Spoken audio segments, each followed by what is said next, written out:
Uy, Virgiline. Oh, Alicia, bu. Ano yung narinig ko kinukwento mo kay Feling Taga na buntis? Sino ba buntis? Ayun ba? Subukan mo lang, Virgiline, magkwento. Anak ko, wala yun. Kasi sabi ko kay Feling Taga na buntis na aso yung alaga kong aso. Ang sabi ko sa kanya, baka pag nanganak yung aso kong babae, bibigyan ko siya. Ayaw naman niya. Akala ko naman sinong buntis. Aso lang pala. Hindi ako makatulog. Ang tanghali, di nakakaisip na narinig ko sa'yo. Aso lang pala. Naku, maintindihan niya rin siya. Aso lang yun. Diyan ka na nga. Punta ako sa tindahan ni Negra, bibili akong siopaw. Sige. Gusto ko nang maikwento. Ako ayoko na mabungaan ni Fairy.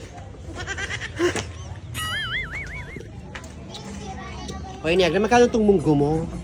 Naku, 30 lang yan, Alicia mo, nakalagay na nga. Mahal naman. O nga pala, Negra, ba't parang hindi ko na yata nakikita si Nena lumalabas ng bahay niya? May balita ka ba? Anong dahilan?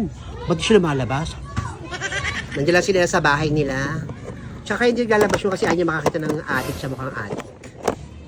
Sino naman mukhang adik sinasabi mo? Ikaw, ba adik ka sa mukhang adik? Hoy, tumigil ka, hindi ako adik ha. Mukha lang. Mukha ba akong adik? Oo, mukha kang adik. Diyan ka na nga. Hindi ako bibili ng siopaw mo. Hindi kang bumili. Masaya rito, visit ka, sumosa ka. Kinakamusta ko na naman si Nene. Ganyan kayo magsasalita sa akin. Pare-pareho kayo rito.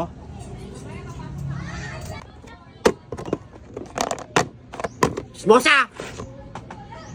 Visit. Kawawa naman si Nena. Si Nena kasi. Lantuday. Musang Alicia Buring. Meanwhile, Mars? Punta ka na, bakit? Teka, Mars, punta natin si Nena. Isa mo. Sige, sunod ako. Sabihin ako sa kanya.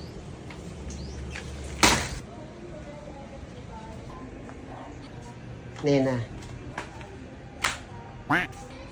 Oh, Negra pa rin.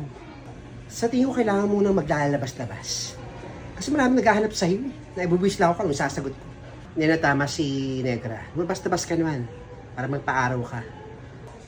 Bakit ano bang nangyari? Kay Nina, bumili sa akin si Alicia Bo. Hinahanap at tinatanong ka. Huwag ka nang mahiya. Total, nandyan na yan at ginawa mo naman yan. Maging matapang ka lang na harapin yung mga taong chismoso dyan sa labas.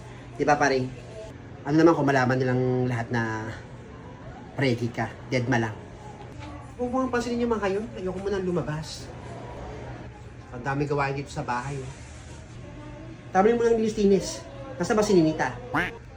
Pumasok, mamaya pagdating nun. Kaya tinatapos ko yung mga gawain dito. O pagdating utusan mo na maglinis, ikaw huwag ka masyadong magkikilos. Magpa-check up ka na sa center. Para alam ko ang mga vitamins na pwede mong i-take. Malaki na yung anak mo si Ninita, pakilusin mo naman siya. Ipagtapat mo rin sa anak mo na buntis ka na rin. Alam ba ng anak mo? Hindi ko pa sinasabi. Yun lang, ipagtapat mo na. Mamaya magtaka rin yung anak mo eh. Bakit tumulobo yung tiyan mo? Pero pag may pagkakataon, sasabihin ko rin na buntis ako. At sasabihin ko rin kung sino yung tatay ng pinagbubuntis ko. Siyempre tatay niya rin naman yun. O basta ha, pag kailangan mo ng tulong, punta ka lang sa amin. Punta ka lang sa amin ni Negra. Tama si pa rin, kung kailangan mo ng tulong, dito kami sa baba. Lumabas ka na ha. Huwag kang papatalo. Sige, basta kami. Huwag ka na pa rin. Sige na, ingat kayo.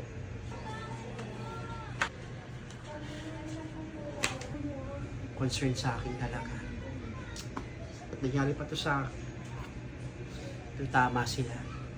Kailangan kong harap itong sitwasyon.